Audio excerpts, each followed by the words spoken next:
ฟ้าวิวธรรมศาสตร์งามแบบดียามเศร้าคันนี้แสงฟ้าแบบนี้แสดงว่ามันสีแดดสิบมีฝนแน่นอนสบายดีพี่ดาวสบายดีสุขแล้วสวัสดีตอนเช้าค่ะตอนนี้ตี 5นะคะกำลังจะสว่าง แต่ท้องฟ้าสีงามแห้งแสดงว่ามันสีแดดดีใจเป็นสีแดดแหละฝนบ่ตกพี่ดาวเอ้ยเมื่อคืนนี้ก็บ่ตกก็ดีใจเป็น1 คืนนะคะภาวนาว่าจะตกนะคะ พอแล้วไม่ได้ต้องการฝนราคาตกโพดตกโพดตกบดมือบดคืนตกโอ้โหเป็นอาทิตย์2 อาทิตย์แล้วจนมันข่อยสิเนาบดแล้วราคาภาวนาให้มันแดดยาวไปเลยนะคะ แต่อากาศก็สิเย็นอยู่เป็นตาสิเบิดแดดอยู่เป็นตาสิเบิดฝนอีหลีอยู่มาเนี่ยงามไปเลยท้องฟ้ายามเศร้าโอ้ยสบายดีเด้อพี่น้องสบายดีสุขคนครับสวัสดีตอนเช้าเด้อพี่น้องมายามเบ็ดน้ำกันพี่น้องบ่ฮู้ว่าสิมาหรือบอดมื้อนี้แต่ก็มาลุ้นน้ำกันจ้ะยามาได้1 แล้วนะคะยังบ่มีวิวแววไรวิวแววที่จะได้ปลาโอ้ยค่อยงามท้องฟ้าดิแดดแน่นอนครับเป็นแบบนี้นะสวยมากกับสีแดดกับสีจ้าสาธุนะคะฝนจะตกพอแล้วไม่ไหวแล้วกับฝนหอดยามแรงสักทีเหมือนกับความเปื้อนแล้วค่ะยามเนี่ยว่าได้แจ้งแล้วนี่พี่น้องแต่ว่ามันเริ่มออกแสงมันก็เลยเริ่มงามเอาสิมายามรอบยามเบ็ดยามเศร้าๆนี่แหละจ้า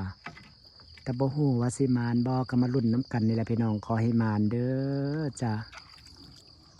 เพราะว่าได้ก็ได้3 โตปานนั้นตอนนี้กำลังยามรอบเบ็ดก็เรายามมาเรื่อยๆแหละแต่บ่ถือยามแต่เศร้าๆเพราะมันมืดก็เลยฮักก็เลยถ่ายตอนมันแจ้งโอ้ยบรรยากาศดีเราเริ่มมีอากาศหนาวแล้วสาธุคอยฝนเบิดเด้อ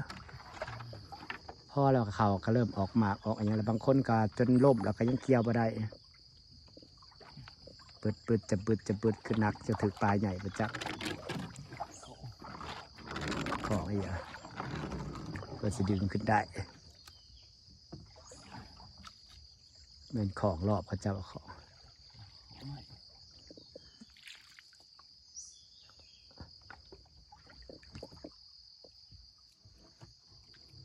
โอ้ยเอาขึ้นได้อยู่บ่ดึงยากของอย่างเงี้ยมันถึงป่าบ่ขึ้นไปได้แล้วไปต่อแล้วค่ะหาเลาะยามเบ็ดก่อนจะไปดอกโอ้ยท้องฟ้างามอะไรอย่างเงี้ยหรอใส่ต้นไม้ล้มแล้วต้นไม้ ต้นไม้ลุกหาต้นไม้บ่พ่อวัดดิต้นไม้เสียอ้าวก็ขึ้นมาอยู่เมื่อกี้ยังเห็นอยู่เอาไปขึ้นมาปะพี่น้องปลาถือหาต้นไม้บ่พ่อมันดึงต้นไม้ลงหลุมพูใส่ดีต้นไม้เป็นอ่อนมันดึงลงหลุมพี่น้องเอาลูกละปลาอีกอย่างถือกระจะหนึ่งดึงลงหลุมหมดอะปลานางคือแห้งแท้สนใจปลานางสินดินแห้งเนาะได้ละ1 ตัวจ้าพี่น้องปลานางคือเก่านะครับปลาเนื้ออ่อนตัวขาวๆโอ้ยพอดึงงาใหม่ลงลุมพนอะจนเนี้ยเห็นงาใหม่ดีจ้าเรือมาจะเห็นต้นไม้ตัวสีขาวๆเลยค่ะขาวงามเบลีปลานะเนื้ออ่อนในนี่เพิ่นสีตัวขาวงามเลยพี่น้องช่วงนี้สิถือแต่ปลานี่เพิ่นกำลังเริ่มเข่าฝั่งเพิ่นกำลังเริ่มหากินปนฝั่งนะคะช่วงนี้ถือแต่ปลาเนื้ออ่อนสุมือจำมาว่านี่ก็ได้3 ตัวจ้ะรุ่นละมือนี่จะได้จักตัวราคารุ่นๆค่ะมีแต่ตัวสวยๆนะครับปลานี่พี่น้องแต่ว่าเขาก็เริ่มมีเนื้อใส่แล้วล่ะเนื้อเบิดหาซื้อมาได้แล้วล่ะน้ำอะไรบ่มีป่ะนี่ตัวสวยๆจ้าดีจ้าพี่น้องประมาณเกือบโลละ270 บาทพอเด้อพี่น้องว่าเป็นถึกๆได้ดีแพงคืออย่างนี้ราคาขนมเอาได้ขาขนมน้องตรีแล้วต้าราคาได้แล้ว1 ตัวจะปลาเนื้ออ่อนพี่น้องดึงงาใหม่ลูกจนบ่เห็นงาใหม่จะเอาอะไรตีเอาออกไปปิดกันตีเสด็จพี่ป่ะเอาปิดกันตีกล่องกันเสีย เร็วเร็วเร็วเร็วเร็วปลาตัวสวยๆสีขาวงามเลยปลาเลยเจ้าตอนเนี้ยอ่อนเสียบโลละอยู่บ้านโลละ270อยู่ไทยสับสีแพง รับ300ปลาย 300-400ไปแล้วเขาขายเขาร้านอาหารเป็น400-500อันนี้จะเป็นปลากดนะคะปลากดอีถือแต่เมื่อว่านนี่แหละค่ะตื่นตอนใส่ของเมื่อว่านนี่แหละค่ะพี่น้องนี่จะปลาเนื้ออ่อน สีตั้งงามอย่างนี้เนาะสีมันขาวขาวเพิ่นดินแห้งเวลาเพิ่นถึกเบ็ดนะแต่ขึ้นจากน้ำเขาใส่น้ำให้แป๊บเดียวก็ตายแต่ว่าตายไว้ตายนี่ฟ้างามยามแรกโอ้เทียงนาเพิ่นแคมของบรรยากาศดีดีพี่น้องย่ำมื้อเช้าคือว่าอะไรเนาะย่ำมื้อเช้าบรรยากาศแคมของมันก็สิดีเพราะว่ามันอายน้ำเนาะเป็นสีสอกสอฝากใจกับน้องไม่บอกคนงามชูมือเนี่ยมันแตกต่างกับแต่ก่อนหลายพี่น้องตั้งแต่พลายังน้อยเรียกว่าไล่กลับไปประมาณ10 ปีหลังหรือ15-16 ปีหลังนี่น้ำสิบหยุดอยู่แค่นี้ได้อพี่น้องเห็นต้นมันข้างบนบ่น้ำสิขึ้นถึงต้นมันทุกปีน้ำก็จะขึ้นไปท่วมทุ่งนาท่วมทางท่วมอย่างพอไปน้ำมันจะแบบว่ามันจะดันขึ้นไปตามห่วยตามไอ้อย่างนั้นนะก็จะเป็นน้ำแกงถ่วมกอน้ำไม้ถ่วมหยังแต่ก่อนนะก็โอ้ยมีการไปใส่กลางหม้อกลางหยังถ่วมให้ถ่วมนาเด้แต่ว่าซุมือนี่แหละสุดขึ้นสุดของน้ำก็ได้ซ้ำนี่แหละพี่น้องเพราะว่าไอ้ยังเพราะว่ามนุษย์เท่ากระสร้างเขื่อนสร้างไอ้ยังขึ้นมาลายเนาะขังเทิงเนาะมันก็เลยเห็ดให้น้ำได้ซ้ำนี่ถ้าเป็นสมัยก่อนโอ้ยอยากให้พี่น้องเห็นย่ำน้ำขึ้นเต็มฝั่งมันสิไหลเชี่ยวแห้งไหลเชี่ยวแล้วก็จะเป็นน้ำแตกแกงไปถ่วมทงนาคนโอ้ยนาพลาเคยถ่วมดูแต่ก่อนแล้วน้ำถ่วมกับไปพายเฮือหลินโอ้ยใส่เบ็ดเซมองก็ได้ปลาลายเด้แต่ซุมือได้แค่ซ้ำนี่ละจ้าระบบนิเวศกับเปลี่ยนปูปลาหน้าน้ำก็เริ่มจะจางหายไปสิบุมีลายคือแต่ก่อนเนาะอย่างมอง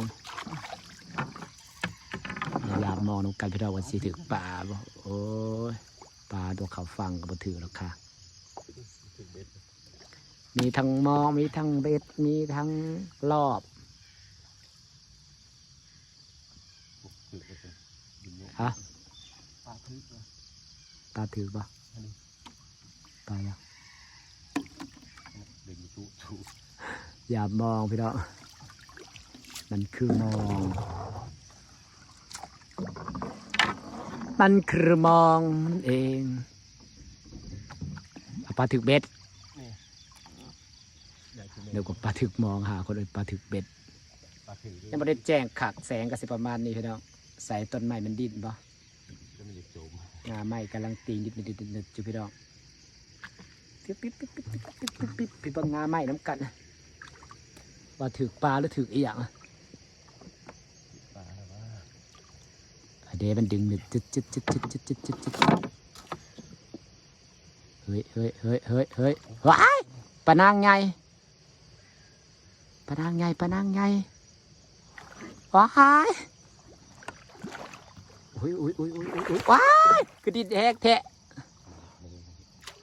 เป็นตัวใหญ่พิ้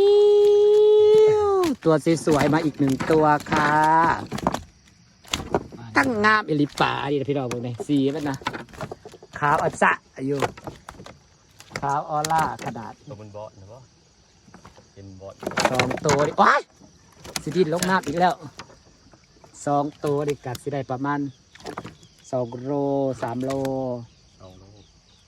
ตัวละโลแล้วได้2 โลสีขาวงามขนาดพี่น้องเอ้ย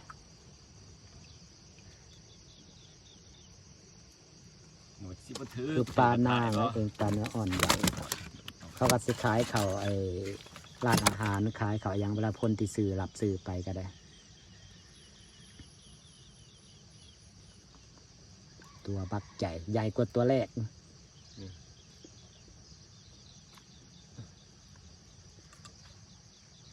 ใหญ่อาลีใหญ่กว่าตัวแรกโอ้สีมันนี่งาม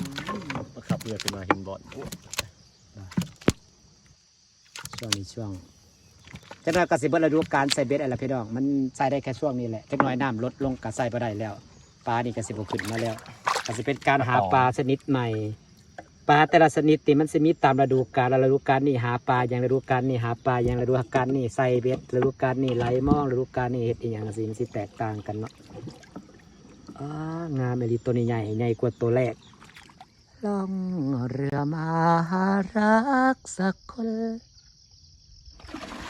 รวยหรือจนให้ใจหักให้นางเบ็ดอยู่ใน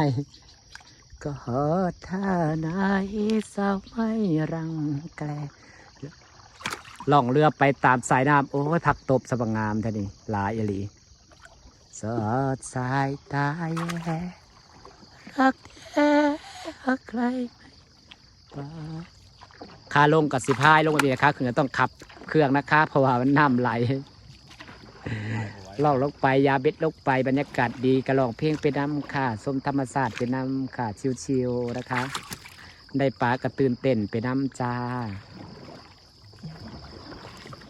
มาเดี๋ยวพี่น้องขามาล่องเรือหารักบุดจะบุดโอ้ยก็ได้ไปงานแข่งเรือเดินเลยเดี๋ยวอย่าไปเบิ่งเขาแข่งเรือนะช่วงนี้เรือลาวก็สิมาแรงสุดกันนาวาศักดิ์สิทธิ์นะคะกวาดแชมป์แค่เกือบทุกงานเลยจ้ะอ๋อแสงงามแท้เด้ใสมั่นใจบันทึกงามไม่ติงแหงมารุ่นพี่น้องแม่เห็นงาไม่ติงแล้วเพราะว่าเขาผูกใส่งาไม่มันจะอ่อนๆนะกิ่งไม้อ่อนๆโอ้ยมันดิ้นแห้งอยู่ไหนกิ่งไม้อ่อนๆเวลาถือปลาถือมันก็สิดึงแบบปุ๊บส่วนใหญ่มีแต่ปลาเนื้ออ่อนปลานางส่วนใหญ่มีแต่ปลานี่ปลาตองบอกค่อยได้เนาะปีที่แล้วปีที่แล้วปลาตองเราปลาเติบโตละ3-4-5 โลก็เคยได้พี่น้องปีนี้ได้ตัวเดียวแต่6 โลกับมือแรกอะไรหลายใช่เฮ้ยพี่น้องเห็นบ่เนี่ยเห็นกิ่งไม้ติงบ่เห็นบอกกิ่งไม้สิขยับแห้งเป็นปลาอย่างนี้จังหวัดปะตองบ่จับปะนางบ่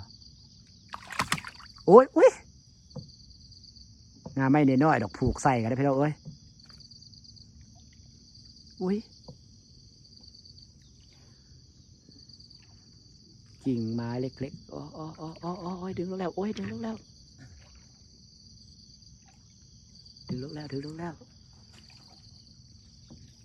อุ้ยมาลุ่นเราปลาอีกอย่างพี่น้องจิ้วปล่อยขึ้นมาแล้วลอยขึ้นมาแล้วลงไปอีกแล้วแรงด้วยนะปลานางขันแห้งนี่ปลาตอง10 บ่ค่อยแห้งตอนนี้มัน400เบาๆอุ้ย1 2 3 4 5 6 7 8โอ้ยดึงลงไปอีกแล้วค่ะปลานางใหญ่อีกแล้วจ้าพี่น้องตัวนี้ใหญ่กว่าหมูนบ่ที่3ปลาจุปลานางโอ้ยตัวใหญ่กว่าตัวเมื่อกี้อีหลีตัวแรกน้อยตัวสองว้ายตัวนี้ใหญ่อีหลีป้าแล้วพอแนมมาจะเห็นกิ่งไม้ติงแห้งโอ้ยใหญ่แห้งปานนี้ติมันโลกกลัวใหญ่อีหลีตัวนี้นะว้าทั้งใหญ่ทั้งงามโอ้ยพูดได้พี่น้องป้าตัวใหญ่อีหลีโอ้ยใหญ่กว่าหมูโลปลายตามลำดับตัวแรกน้อยตัว2ใหญ่ขึ้นตัว3ตั้งใหญ่อีหลีบ่ดะป้าเคยเห็นปลานางใหญ่ปานนี้บ่เนี่ยฮะป้าแบบเกือบ2 โลไปตรงนี้ทั้งใหญ่ทั้งยาวโพดโพงามกับงามใหญ่กับใหญ่ป้าได้จาก10 ตัวเลยเนาะ10 ตัวก็3-4 พันป้างามเลยเหรอใหญ่ตัวนี้ตั้งใหญ่ครับน้ำคู่เรือเสือยังคู่ป่าโอ้ยดอกกะอันนี้คืองามแท้ดาวคู่ฟ้าโอ้ฟ้าดูเขาเขียวเพ ที่เป็นนอนกรุงแดดเดียวไร้คู่เคียวกอดเรือเววาบาดินแห่งขนาดชาวเรืออยู่เรือกันลม ได้ปลาบ่ ลอยเรือจะว้ายข่อยเปียกไปแล้วในใจฮักแน่กอดท่านาจอดท่านาสักไม่แกรยอดสายตารักแท้ล่องเรือไปเรื่อยๆพี่เราเอ้ยบรรยากาศก็ดี วิวชิวๆได้ปลาไปน้ำกับมวลไปน้ำจ้า เราต้องทำตัวเองให้มีความสุขนะคะพี่น้องค่ะเบ็ดว้ายดินแห้งแทบปลาจ้ายังบ่เบิดนะคะเลาะไปเรื่อยๆจ้ามันคือหมักกระถินแมันบนี่ดกแท้ดกผาแท้กระถินมันก็มาดกกระดกกระเดียแท้ป้ายอดสายตาเบิดระบบเบ็ดเอาด้วยเหงื่อก็เริ่มเบิดเลยเบิดเหงื่อใส่เด้บัดใส่แบบตีพาซื้อปลาเข่งฮะ ขาดออกคนเมาเลยมีคนขึ้นมาก่อนงานมายังเปียกอยู่ ใส่ไปเจอได้ จับ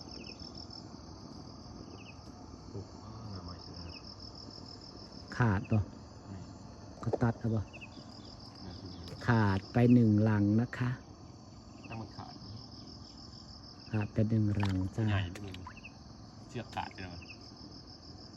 ปุ๊บงานมาจะได้ขาดมันดึง มันหมุนไปหมุนมาก็ขาดเสือกเอ็นแขวมันคมพร้อมปลาแขวทูไปทูมาก็ขาด ดึงมันขาดอย่าประเคิงมันจะ ยอดสายตา 200 อดิสิบะเอาป่าของอ้ายใหญ่เด้อค่ะเพิ่นได้ป่าขาสับไปขายน้ำกันปลาปรากฏคือตัวใหญ่แท้ ถือเลยเด้อ ปลาเบ็ดเอียงเบ็ดซ้ำพี่ดอกอดีตเป็นปลาของอ้ายค่ะอ้ายใหญ่เพิ่นจะเอาไปขายน้ำกันเพื่อเดียวก็น้องทรายก็บอก อ้าปรากฏตัวงามอีหลี เขาไปวันนี้เอาไปขายตัวนี้ ขายแล้วนะ ขายเบิด ปั เล จจุบั ย นได้40 บาทก็ปัจจุบันเลย มีปลายอนปลานางน้อยเพิ่นแล้วก็ปรากฏเหลืองปลาปรากฏตัวใหญ่ปลานี่ติ ไม่ใช่เป็นอย่างนี้ งามอีหลี 4-5 โล ฮักกะเห็ดปรากฏใหญ่ปลาพี่ดอกอันนี้คือปลาของอ้ายเด้อค่ะอ้ายใหญ่เพิ่นก็ใส่เบ็ดคือกันอ้ายผู้ใหญ่ปลาปรากฏงามอีหลีเหรอโคตรโพว่างาม ต้นขาดแล้วก็ใหญ่ อะเบ็ดเพียกระยามแล้วบ่ซะ ฮะ เบ็ดเพียกเพิ่นบ่ที่ถือคือปลาน้อย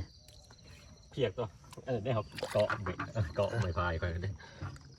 งามปรากฏเด้สะพงามแท้สีเหลืองแบบว่าเหลืองงามบริเวณหรอใส่น้องใส่เป็นขายบัตรเดียวขายน้ำกันจะเป็นเสียเขียวป้าพี่น้องจ้ามันคือปรากฏนะคะ ตัวบักใหญ่ๆบ่พอสีงามออร่าอันนี้คือปลาอ้ายนะจ้าส่วนอีกฝั่งก็จะเป็นปลาของบ่าวปรีชานะคะก็จะมีแต่ตัวสีขาวๆงามๆปลาเนื้ออ่อนตัวบักใหญ่ๆอลิต้นนี้พี่น้องคุณเคยได้ตัวใหญ่ปันนี่ป้าใหญ่คักเลย วันโล เนาะ โล ใหญ่อลีพุ่นน่ะ โล6โล7 ใหญ่แห้งตัวนี้นะโพดโพอ่า มันกับตายไงอย่างนั้น พี่น้องจ้ากระสับสีฝากบรรยากาศไว้สนิทก่อนเด้อจ้าพี่น้องจ้าขอบคุณทุกคนทุกคอมเมนต์ขอบคุณทุกกำลังใจเด้อจ้าพี่น้องพิพัฒน์ยังก็ขอโทษขออภัยเด้อจ้าสวัสดีเด้อจ้าพี่น้องสวัสดีค่ะ